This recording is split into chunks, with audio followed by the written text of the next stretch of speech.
Assalamualaikum warahmatullahi wabarakatuh. Ketemu lagi dengan saya Trisna Atmaja.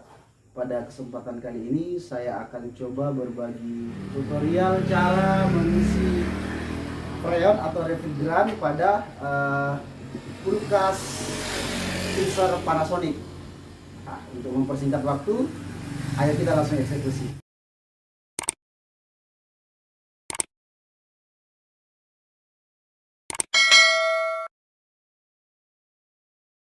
Sebelum kita memulai proses pengisian freon ataupun refrigeran, maka kita perlu menyiapkan beberapa tool seperti tang ampere, testing manifold,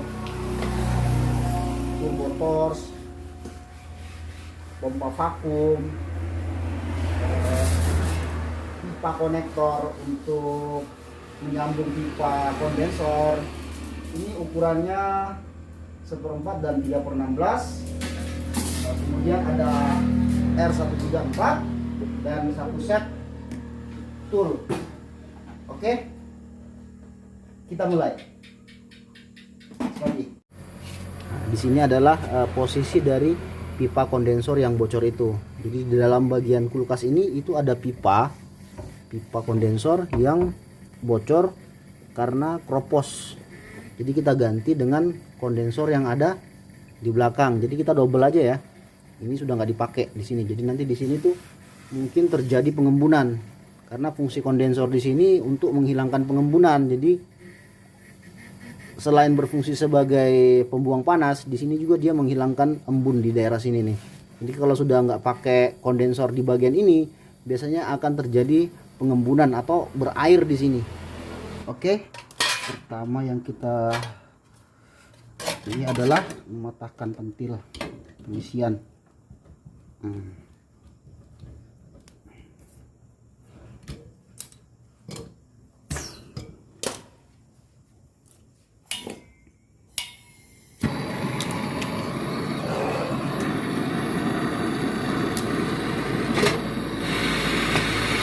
Untuk mempercepat proses pengelasan, jadi saya alasi dengan plat besi seperti ini supaya proses pengelasan dapat dengan mudah mencair ataupun meleleh.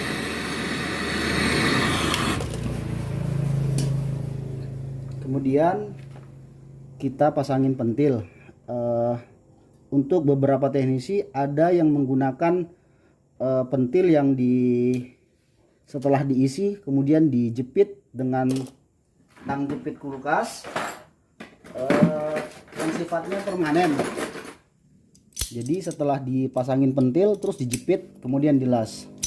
Kenapa saya menggunakan pentil seperti ini? Apabila pada proses pengisian itu masih kurang ataupun kelebihan, untuk membuang ataupun menambah freon tersebut itu agak mudah. Karena kalau udah dijepit langsung dengan alat seperti ini, itu sudah nggak bisa ditambah ataupun dikurangin.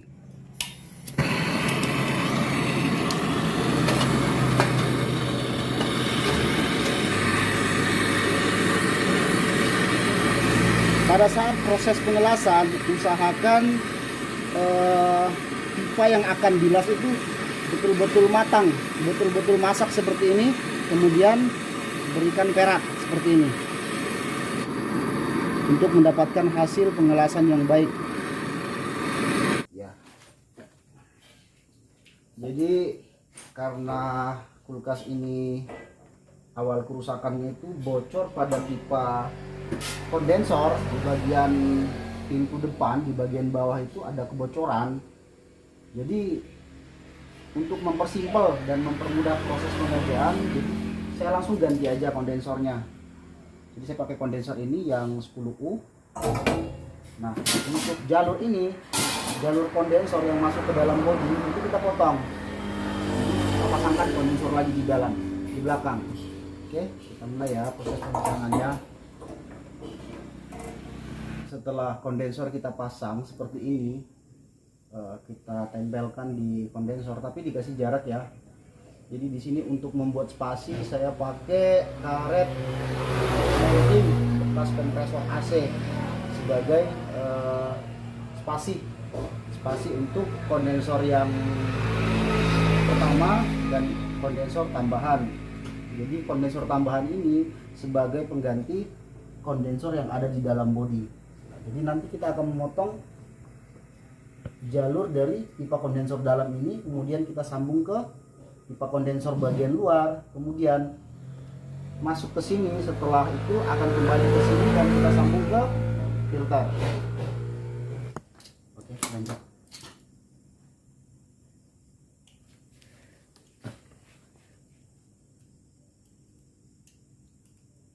Kita bersihkan dulu pipa bagian dalamnya pakai alat ini menggunakan deburring tool. Kemudian kita connect ke sini.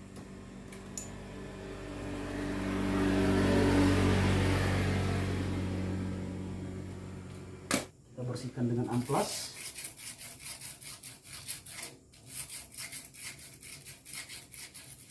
Jadi pengamplasan ini untuk mempermudah proses pengelasan ya. Jadi untuk menyambung antara pipa besi dan tembaga maka kita perlukan flux. Jadi kita akan menggunakan flux untuk menyambung pipa yang berbeda. Jadi ini pipa tembaga, ini pipa besi. Untuk menyambungnya saya pakai ini AC flux ataupun biasa disebut borax. Jadi yang saya gunakan ini jenis flux cair.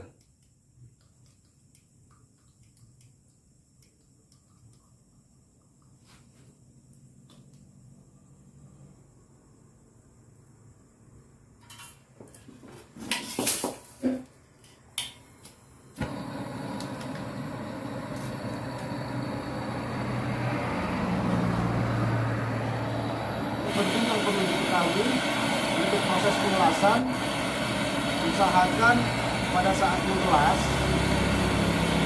untuk menyambung besi dan tembaga ini itu perlu ditambahi borak. Kalau nggak ditambahi borak ataupun flux itu nggak akan bisa tersambung.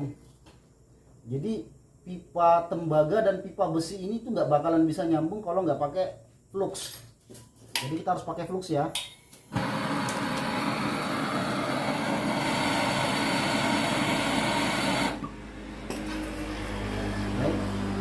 Kemudian setelah kita las, kita cek apakah ada terjadi kebocoran. Untuk sementara kita cek secara visual aja pakai cermin.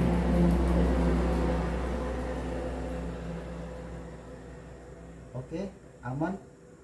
Jadi setiap hasil pengelasan itu kita cek dengan cermin. Kalau memang nggak bisa kelihatan dari sana, kita pakai cermin seperti ini. Tapi final akhir dari proses pengelasan ini adalah diberikan tekanan, kemudian dicek dengan air sabun.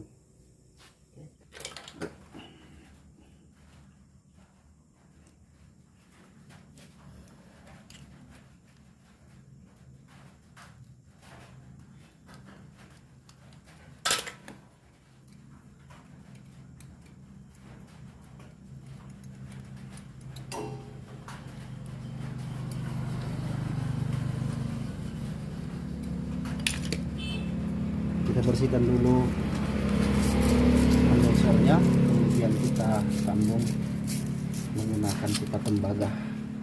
Oke.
yaitu proses pemvakuman. Jadi proses pemvakuman ini adalah proses menghampakan udara yang ada di dalam sistem. Nah, di sini manifold yang saya gunakan itu adalah manifold yang double ya, double meter ya. Jadi ada yang high dan yang low. Jadi untuk mempermudah, untuk yang biru saya pasang di pentil kulkas, untuk yang kuning itu saya pasang di tabung freon. Kemudian untuk warna merah ini saya langsung pasang ke pompa vakum yang menggunakan 3 selang. Jadi semua keran itu dibuka. Jadi untuk low pressure dan high pressure itu dibuka. Untuk keran tabung freon itu tidak usah dibuka. Jadi kita lanjut proses vakum ya. Jadi di sini jarum manifold menunjuk pada 0 PSI dan kita akan menvakum sampai di minus 30 in Hg. Baik, setelah proses pemvakuman berjalan sekitar 15 menit, maka saya mengecek pada jarum manifold telah menunjukkan minus 30 in Hg. Nah, pada posisi seperti ini sebenarnya di dalam sistem ini telah hampa ataupun vakum. Sambil menunggu proses pemvakuman ini kita lanjut, kita akan mengecek beberapa pipa-pipa yang tadi sudah kita rubah. Akan saya jelaskan sedikit. Jadi pada awalnya pipa kondensor itu dimulai dari pipa discharge bagian ini, kemudian berputar ke atas naik ke kondensor pertama ini, kemudian keluar di sini. Nah, dari pipa ini terkoneksi ke pipa ini yang masuk ke kondensor bagian bodi kulkas. Karena pada bodi kulkas ini sudah bocor, akhirnya saya tambahkan kondensor tambahan seperti ini. Kemudian dari jalur kondensor pertama ini kita sambung ke kondensor yang tambahan. Nah, masuk ke sini, kemudian masuk ke bagian filter ini. Nah, setelah masuk ke bagian filter ini, kemudian melewati kapiler, masuk ke evaporator, kemudian kembali ke pipa suction.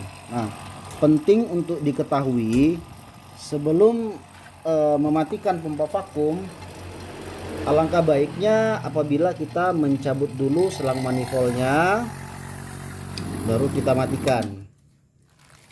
Kenapa kita lakukan seperti itu? Supaya oli yang ada dalam pompa vakum ini itu tidak masuk ke dalam selang manifold. Karena oli pada pompa vakum ini menggunakan oli mineral, sedangkan untuk kulkas yang akan kita isi ini menggunakan oli sintetis. Jadi oli mineral dan oli sintetis ini tidak boleh bercampur. Nah, untuk mencegah bercampurnya antara oli mineral dan oli sintetis ini, jadi sebelum kita matikan vakum, kita cabut dulu. Oke, kita lanjut proses pengisian ya. Jadi untuk pengisian freon ini kita isi dulu di sekitar 10 PSI.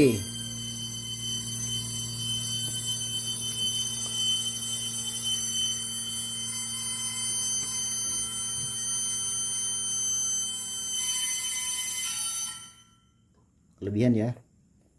Ya, sambil diperhatikan apakah ada terjadi kebocoran pada sambungan.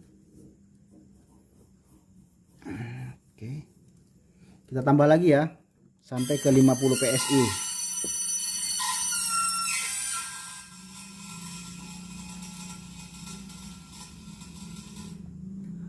Oke.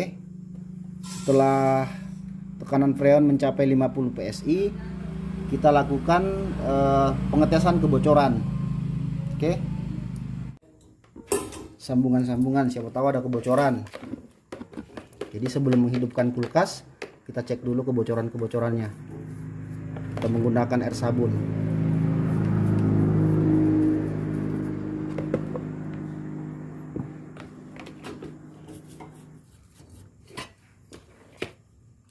cermin. Oke.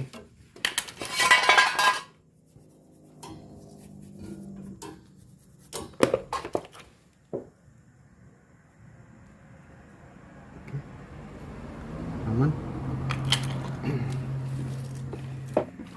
Untuk pengisian freon itu ditentukan oleh nameplate yang ada pada kulkas ini.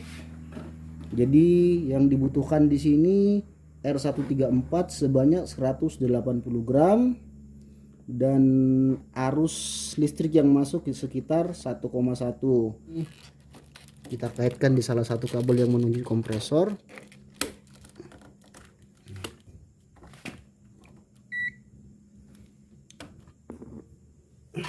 Colok kulkasnya.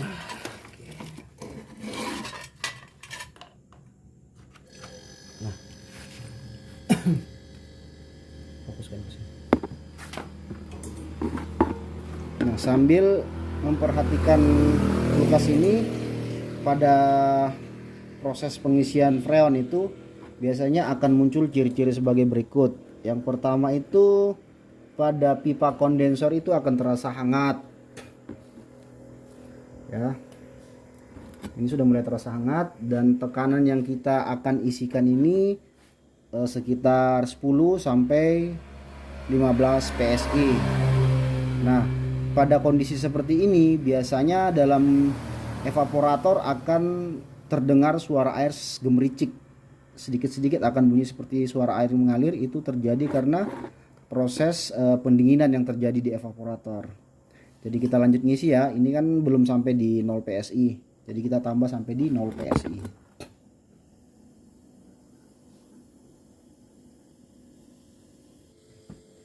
Setelah berjalan kurang lebih 15 menit, kita isi freon.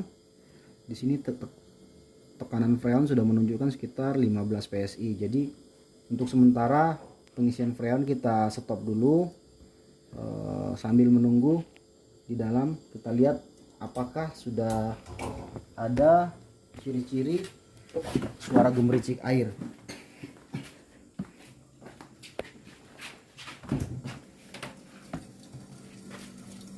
Jadi di sini sudah terdengar seperti suara gemericik air ya. Dan di sini sudah ada sedikit bunga es, tanda-tanda proses pendinginan atau proses ini sudah mulai ini ya, sudah mulai normal ya. Oke, ini sudah membeku. Ini juga sudah mulai licin, seperti ada salju, bunga es. Di bagian bawah ini yang masih terasa dingin tapi belum ada bunga esnya. Oke. Ampere telah menjadi 0,56 dan pipa hisap atau pipa suction itu sudah mulai berair. Pada kondensor sudah berkurang panasnya. Untuk tekanan manifold di bawah 0 PSI, jadi sekitar minus 1 in Hg. Dan semalam jadi tadi malam kita masukkan sekitar jam 11, sekarang sudah sekitar jam 8. Es batunya sudah keras. Pada evaporator pun di rak bagian 5 dan 6 sudah membeku.